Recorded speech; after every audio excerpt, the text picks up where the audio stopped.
Bonjour et bienvenue à tous pour ce premier épisode de Dans ton bloc. Aujourd'hui, nous allons traiter du halving de Bitcoin. Pour faire simple, le halving est un événement qui se produit une fois tous les 4 ans environ et qui réduit par 2 les récompenses allouées aux mineurs.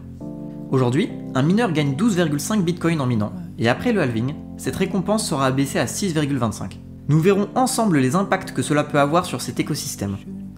Aujourd'hui, il y aura Louis, Victor et moi-même, Florian, pour animer ce podcast. Je vais laisser Louis introduire tout cela. Moi, je trouve ça très intéressant qu'on parle du halving aujourd'hui. Et en plus, il se passe dans un contexte économique très particulier. Tout simplement, pour moi, le halving, c'est vraiment le symbole en fait que Bitcoin est un système monétaire déflationniste. Et c'est peut-être le seul de l'histoire, si je ne me trompe pas. En fait, à chaque halving, l'inflation de Bitcoin est divisée par 2. Et là, pour la première fois, je crois, Bitcoin aura moins d'inflation que même l'or. Là où tu as raison, c'est que on est à un événement historique dans le sens où, au même moment, le taux d'inflation du Bitcoin est divisé par 2, alors que l'inflation monétaire, la création d'argent fiat par les banques centrales, lui, est augmentée de manière complètement déraisonnée. Donc il y en a même qui parlent dans l'écosystème de quantitative hardening, à l'opposé du quantitative easing des banques centrales, pour montrer que le Bitcoin, lui, devient de plus en plus dur, alors que les banques centrales sont en train de rendre la monnaie de plus en plus facile et lui leur font perdre de la valeur de jour en jour. Alors c'est intéressant tout ça.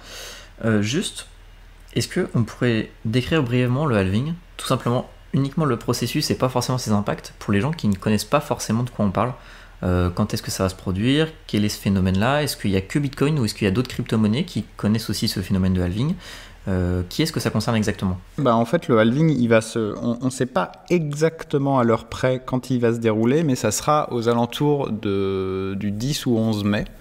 Et en fait, tous les 4 ans, tous les 210 000 blocs, le nombre de Bitcoin émis par bloc, donc toutes les 10 minutes, qui est en fait à la base une récompense pour les mineurs, pour ceux qui font marcher le réseau Bitcoin, sera divisé par 2.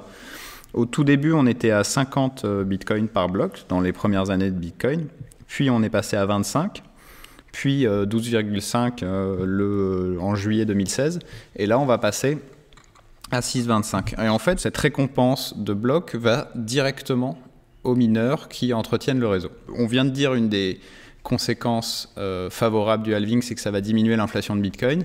Après, ça aura aussi un impact économique majeur sur les mineurs, parce que techniquement, du jour au lendemain, en fait, ils vont gagner 2 fois moins d'argent. Alors évidemment, faut pas paniquer sur ça. Il y a des gens qui disent que ça peut faire chuter Bitcoin parce qu'il y aura beaucoup moins de puissance de minage.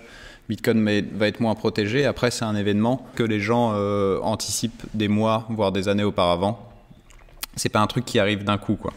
Donc je pense qu'il aura un impact, un léger impact sur Bitcoin dans les jours qui vont suivre le halving, mais je pense pas qu'il aura tant d'impact que ça. Et je pense que on en parlera plus tard, mais c'est plus un effet d'annonce. Et peut-être que même Satoshi Nakamoto avait pensé ce halving comme un petit peu un élément, entre guillemets, de marketing, une espèce de grande publicité que ça ferait à Bitcoin tous les 4 ans. Je ne sais pas si vous voyez ce que je veux dire. Ouais, c'est quelque chose que je me suis demandé aussi. Je sais pas s'il est allé aussi loin dans sa réflexion, mais en tout cas, effectivement, c'est quelque chose qui permet de pas avoir une déflation linéaire, et donc en créant un choc comme ça, c'est vrai que ça fait penser à un événement marketing. Enfin, finalement, même si c'est pas lui qui a pensé, enfin même s'il n'y a pas pensé directement, la conclusion, c'est un petit peu ça, ouais. Ouais, parce que techniquement, il aurait pu juste faire en sorte que le nombre de bitcoins émis soit diminue de manière infinitésimale par bloc, et qu'en fait que personne ne s'en rende vraiment compte. Et là, il y a un vrai choix d'événements, il y a un vrai choix de calendrier. Alors ouais, c'est de la spéculation, tout ça, on n'est pas dans la tête du créateur du bitcoin, mais on peut quand même se demander si tout ça, c'était pas voulu, quoi. Ok, et là on parle de Bitcoin vraiment depuis tout à l'heure. Est-ce qu'il y a d'autres crypto-monnaies qui sont impactées par ça, ou est-ce que c'est vraiment un événement propre à cette crypto-monnaie? C'est un événement propre à Bitcoin, mais on a bien vu le marché, on le connaît depuis des années. Tout ce qui impacte Bitcoin impacte toutes les crypto-monnaies. Quand le prix de Bitcoin monte, tout le marché monte et vice-versa. Donc même si directement c'est un événement qui est unique à Bitcoin, le halving, tout le marché l'attend et tout le marché l'anticipe et sûrement ça impactera tous les acteurs des crypto-monnaies, pas seulement Bitcoin. Moi, quelque chose que je trouve intéressant autour du halving, c'est outre les fondamentaux qui sont derrière, dont on a commencé à parler, c'est le fait qu'en effet tout le monde cherche à voir si spéculativement, purement, c'est quelque chose à suivre ou pas. Vraiment, c'est une des questions en tout cas que moi je vois revenir le plus souvent sur les réseaux en ce moment. Est-ce que c'est le moment d'acheter du Bitcoin parce que ça va pump avec le halving? Est-ce que c'est le moment de vendre le Bitcoin parce que ça va dump avec le halving? Qu'est-ce qu'il faut faire par rapport à ça? Et tu as déjà commencé à y répondre, Louis, en disant que tu penses que maintenant tout le monde connaît ça et du coup ça aura très peu d'impact. Mais toi, Victor, qu'est-ce que tu penses justement sur ce que ça pourrait donner voilà, concrètement le jour J, quoi? Alors, je pense qu'il faut être très pragmatique sur cette question, dans le sens où le Bitcoin, pour moi, aujourd'hui, les principaux fondamentaux qui définissent son prix, c'est simplement l'offre et la demande. Certains disent qu'il s'agit du marché libre, enfin du marché libre le plus libre sur la planète, hein, dans le sens où il est complètement dérégulé et que il y a pas, enfin tu vois, sur les exchanges, il n'y a pas des stops. Enfin les exchanges ne ferment pas quand il y a une baisse de supérieure à 10%, tu vois, par exemple. C'est un marché qui est réellement libre sur toute la planète. Et l'offre et la demande régulent son prix. Après, effectivement, la distribution des bitcoins n'est pas très équilibrée et il y a des whales qui détiennent une très grande proportion et qui sont capables d'avoir une vraie influence sur le prix. Ça, je ne dis pas le contraire. Enfin, par contre, par rapport au halving, il y a une chose qui est très vraie, c'est qu'on va passer d'une production journalière, mensuelle, annuelle X à une production mensuelle annuelle divisée par deux. Et ça veut dire que du côté de la courbe de l'offre, cette courbe de l'offre, elle bouge. Et donc, oui, oui, effectivement, ça peut être pricé, mais la force offreuse sur le marché, elle, du jour au lendemain, elle change. Donc oui, on peut anticiper, mais de toute manière, les mineurs qui, eux, vendent tous les jours, comme des porcs, leur Bitcoin, d'un coup, ils peuvent plus le faire de la même manière. Et je pense que ça a un impact à partir du moment du jour J, et que même si le prix ne bouge pas ce même jour, c'est ça qui drive le prix à la hausse sur une période de 1 à 2 ans par la suite. Ouais, à voir parce qu'aujourd'hui, ce chiffre, il est quand même beaucoup plus bas, puisqu'il y a moins de bitcoin émis. Il est déjà plus bas. Et aussi, il est moins important par rapport au reste du marché, parce que à chaque halving, en fait, on a plus de bitcoin existants et moins de bitcoin émis. Donc forcément, la masse existante de bitcoin devient assez considérable aujourd'hui. Et le fait qu'on passe de 12,5 à 6,25, est-ce que ça va vraiment changer en termes, comme tu as dit, de pression vendeuse?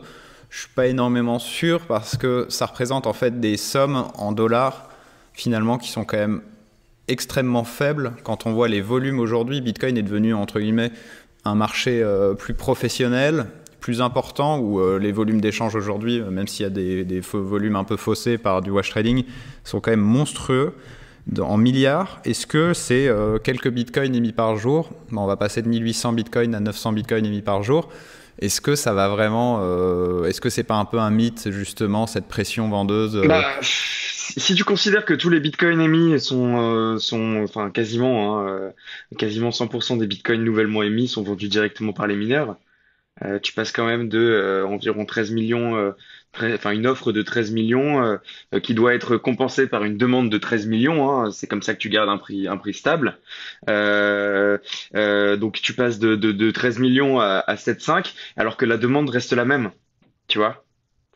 Enfin en tout cas, ce que je veux dire, c'est qu'il faudrait qu'on prouve que la demande, en fait, si tu veux, pour que le prix reste pareil sur une période donnée, il faudrait que, sachant que l'offre diminue, il faudrait que l'offre diminue de la même manière. Or, aujourd'hui, je n'ai aucun argument pour prouver que à la date du halving, la demande va être divisée par deux de la même manière.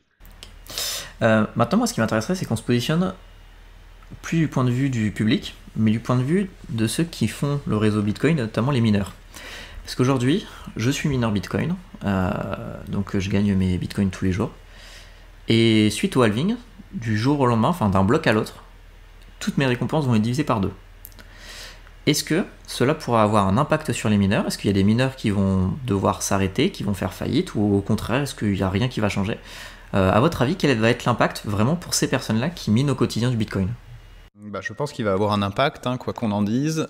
Je pense que les mineurs, comme toute société, a eu le temps de l'anticiper. Alors forcément, il va y avoir une partie du réseau qui va être arrêtée, parce qu'en fait, il y a des ASICs, les machines pour miner, qui vont plus être rentables, puisque selon les générations, ils sont plus ou moins puissants et consomment plus ou moins d'électricité. Donc certains ne sont carrément plus rentables, parce qu'on a vu que certains ASICs doivent... en fait, le Bitcoin doit être à un certain prix pour qu'il soit rentable par jour. Et là, en fait...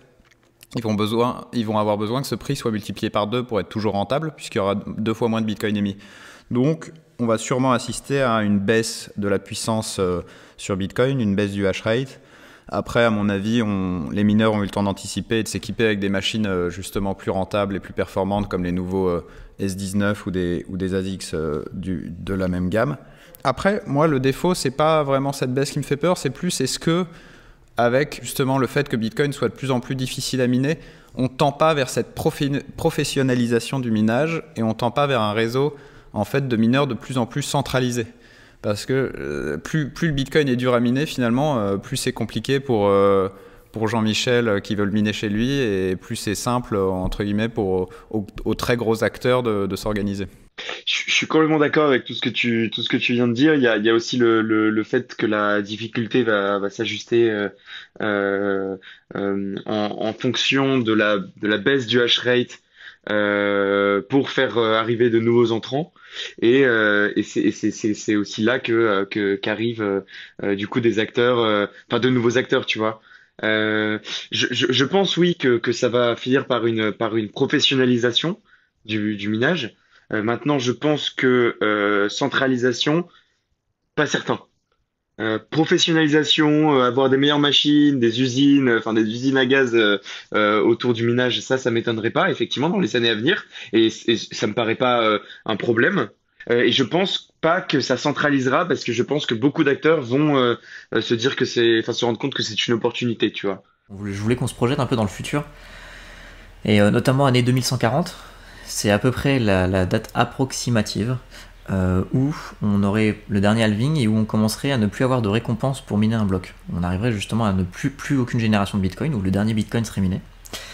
Et en fait, il y en a beaucoup qui se demandent comment ça va se passer à ce moment-là. Est-ce que les mineurs vont faire faillite? Est-ce qu'ils vont s'arrêter? Mais sauf que si les mineurs s'arrêtent, comment est-ce que la blockchain continue à tourner? Est-ce que c'est la fin de Bitcoin? Et quelque chose qui est très intéressant, et d'ailleurs Satoshi Nakamoto le disait lui-même, c'est qu'en fait, il a lancé c'est un pari Bitcoin. Et comme il disait, alors il disait ça il y a 10 ans, Bitcoin au bout de 20 ans, soit il y a énormément de volume, soit il n'y a plus rien du tout. Parce que justement, c'est ce qu'il expliquait, c'est que avec le halving et le fait que les récompenses vont être divisées par 2 et divisées, il y a un moment où cette génération de Bitcoin va plus suffire à payer les mineurs. Et à ce moment-là, il faudra absolument que le montant de transaction sur le réseau soit suffisamment important pour que les frais deviennent à ce moment-là, qu'il y a un espèce de flippening, et que les frais deviennent la source principale de récompense pour un mineur. Et donc c'est ce vers quoi tend le réseau, clairement. Et donc c'est ce qu'il expliquait Satoshi. Soit on a beaucoup de transactions et c'est bien, les mineurs peuvent continuer à être payés grâce aux frais, soit il n'y a pas assez de transactions, et dans ce cas-là, le Bitcoin meurt. Et c'était Satoshi qui le disait il y a 10 ans. Pour moi, le principe de l'émission monétaire dans Bitcoin, qui a commencé par 50 et qui finira par 0 Bitcoin créé à chaque nouveau bloc, finalement, c'est la seule mesure socialiste qu'on retrouve dans Bitcoin, selon moi, dans le sens où c'est vraiment une subvention que tous les acteurs mineurs, que tous les acteurs, donc tous les gens, tous les spéculateurs et ceux qui croient en Bitcoin sont prêts à concéder aux mineurs depuis l'origine pour faire croître le réseau. Donc à l'origine, en fait, tout le monde a accepté que cette subvention de 50 Bitcoins soit accordée aux mineurs. Et dans le temps, cette subvention tend à décroître. Et en fait, il faut penser ça comme vraiment une subvention dans d'autres industries pour aider l'industrie du Bitcoin à décoller. Enfin, je sais pas si je suis clair, mais pour moi, c'est vraiment un. En fait, ces Bitcoins, enfin, les 21 millions de Bitcoins en quelque sorte existent, ont toujours existé. Mais on dit que de manière progressive, on va en donner en subvention aux mineurs pour protéger le réseau de plus en plus. Oui, on aide l'entreprise entre guillemets à se mettre le pied à l'étrier en l'aidant, mais petit à petit, il faut que l'entreprise soit indépendante. Je dis l'entreprise, c'est une comparaison, mais à un moment, il faudra bien que Bitcoin soit indépendant et réussisse à en fait générer sa propre valeur avec les frais de transaction. Alors c'est vrai qu'on peut se demander combien de temps ça va prendre et Bitcoin va devoir peut-être aussi un petit peu évoluer. Peut-être que les développeurs de Bitcoin Core vont devoir le rendre un petit peu plus scalable parce que si on veut imposer aux gens des frais de transaction et s'il y a de plus en plus de gens sur Bitcoin, on l'a vu fin 2017, début 2018, quand le réseau mettait plusieurs jours à faire une transaction, il va falloir quand même peut-être trouver une manière, avec peut-être des sidechains comme le Lightning Network, mais trouver une manière en fait d'accélérer légèrement le réseau Bitcoin pour pouvoir avoir de plus en plus de transactions sur ce dernier et que les mineurs gagnent de plus en plus d'argent, ce qu'on disait, grâce aux frais de transaction et ne se reposent pas et ne soient pas aussi dépendants finalement comme ils le sont aujourd'hui des Bitcoin émis. Parce que là, on est à 1,60. La récompense aujourd'hui pour les mineurs des frais de transaction, ça représente que 1/60 de leur revenu. Ce qui est rien. Après, post-halving, ça sera 1/30, donc c'est déjà beaucoup plus important. Donc en fait, ils vont avoir besoin de plus en plus que le réseau soit très utilisé et que Bitcoin grossisse non seulement en prix, mais aussi en nombre de transactions pour gagner de l'argent. Donc en fait, je pense qu'il y a une transition qui va se faire au fil des décennies, logique, où en fait, peut-être même qu'un jour, peut-être de notre vivant, en fait, ces Bitcoin émis représenteront un revenu infime pour les mineurs et qu'ils gagneront 10 fois plus avec les frais de transaction. Peut-être qu'on le verra de notre vivant ou peut-être que ça sera que dans un siècle, je sais pas, ou peut-être jamais, mais c'est intéressant en tout cas. Est-ce que vous savez aujourd'hui quel est en moyenne le montant des frais par bloc? En gros, il y aurait 30 bitcoins par jour de frais en ce moment. Alors, il y a un jour où c'est 20, un jour où c'est 25, un jour où c'est 40. Mais en gros, j'ai calculé sur les 2-3 dernières semaines et c'est en gros 30 bitcoins de frais de transaction. Donc, c'est rien, ça représente qu'en moyenne moins de 300 000 $ par jour pour les mineurs.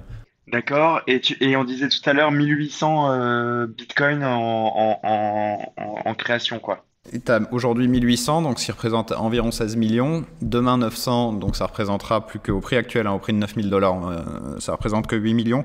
Donc là, on est vraiment sur un ratio de, pour le moment, 1/60 et demain 1/30 entre le montant des bitcoins émis, donc le prix auquel ils peuvent vendre leurs bitcoins gagnés, et les frais de transaction qu'ils récupèrent. Clairement. Mais ce qui est intéressant par contre, c'est justement de montrer que la valeur et la réussite de Bitcoin passera forcément par une chose qui est sa démocratisation et son adoption par le grand public. Puisque à terme, on n'aura plus cette génération de Bitcoin qui se fera, ce coup de pouce qui se fera aux mineurs. Et donc, s'il n'y a pas d'adoption, tôt ou tard, le projet sera forcément voué à l'échec.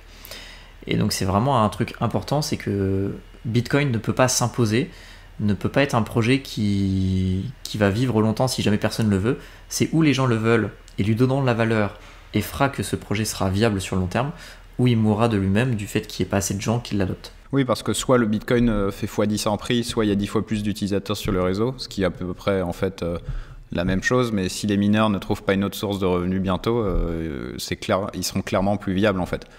Déjà aujourd'hui, si après post-halving, le Bitcoin ne monte pas au moins à 10-12 000, il y a quand même beaucoup de mineurs qui vont déjà plus être viables. Donc c'est vachement intéressant cette fuite en avant un petit peu, cette obligation on va dire de résultat, quoi. C'est comme si on avait un chef d'entreprise à la fin de l'année qui vous disait si vous n'avez pas fait les bons résultats, l'entreprise ferme, quoi. T'as raison, c'est vrai qu'il y a quand on y réfléchit comme ça, il y a vraiment une espèce d'épée de Damoclès au-dessus de Bitcoin, hein, qui a cette obligation de réussir. Faut rassurer ceux qui écoutent, hein, on ne dit pas que le Bitcoin est sur le point d'exploser ou de mourir ou quoi que ce soit. C'est juste que ce phénomène est une réflexion très intéressante autour de ce que ça peut avoir comme impact pour Bitcoin et de ce que ça oblige pour le réseau, et de cette obligation de croître dans le temps petit à petit au rythme des halvings, pour pouvoir continuer à exister, quoi. Moi, ce que je vous propose, c'est que je pense qu'on arrive petit à petit à la fin de cet épisode-là, et c'est qu'on fasse un tour de table, où on va chacun s'exprimer pour, en quelques mots, en 1 minute, résumer ce qui vous semble important à retenir sur le halving pour ceux qui nous écoutent, afin de conclure correctement cet épisode. Donc je sais pas s'il y en a un qui veut commencer pour donner sa vision du halving, qu'est-ce qu'il pense que ça va avoir comme impact en 1 ou 2 minutes, et ce qu'il faudrait retenir pour quelqu'un qui écouterait ça. Pour moi, ce qu'il faut retenir du halving, et le point le plus important, c'est que Bitcoin est la première monnaie, si on peut l'appeler monnaie, et ça sera un autre débat, de l'histoire qui est déflationniste. C'est la première fois dans l'histoire de l'humanité qu'on a un actif, qu'on a une réserve de valeur dont en fait l'inflation diminue et tend vers zéro. Même l'or n'a pas réussi cet exploit parce qu'on trouve toujours de l'or en minant de plus en plus bas dans le sol et qu'il y aura toujours de l'or sur Terre, ou alors on ira le chercher comme certains essayent dans l'espace sur des astéroïdes. Donc c'est la première fois que quelqu'un a réussi à créer quelque chose d'extrêmement rare et dont la rareté va exploser ces prochaines années, et c'est ça qui fait la force de Bitcoin. Et c'est ça qui fait en fait que Bitcoin est un des actifs et peut-être la monnaie la plus intéressante de l'histoire pour moi. Et c'est ça qu'il faut retenir du halving, c'est cette déflation en fait permanente de Bitcoin qui fait sa valeur. Ok, merci Louis. Victor, toi, s'il y avait une chose à retenir? Ouais, moi je reviendrai juste encore une fois au fondamental, la courbe de l'offre, la courbe de la demande, le prix qui se trouve à l'intersection de ces deux courbes. Et quand on divise l'offre par deux, et qu'on garde la même demande, alors le prix augmente, et c'est ça qui va être très intéressant de regarder dans les prochains mois. Et je pense qu'en se basant sur le modèle du stock to flow, on peut observer de jolies choses. Et d'ailleurs, j'avais vu qu'en moyenne, sur 1 an et demi, post-halving, c'est là qu'il faut observer les futures variations du prix. Moi, si je pouvais vous donner juste une chose à retenir, c'est que le halving de Bitcoin est très clairement un événement qui est important, un événement qui est à suivre, mais pour moi, vraiment d'un point de vue événement en tant que tel, pas spéculatif. Je suis pas sûr qu'on verra des changements de prix le jour même, ou probablement qu'on verra des changements de prix le jour même, mais pas forcément dû au halving.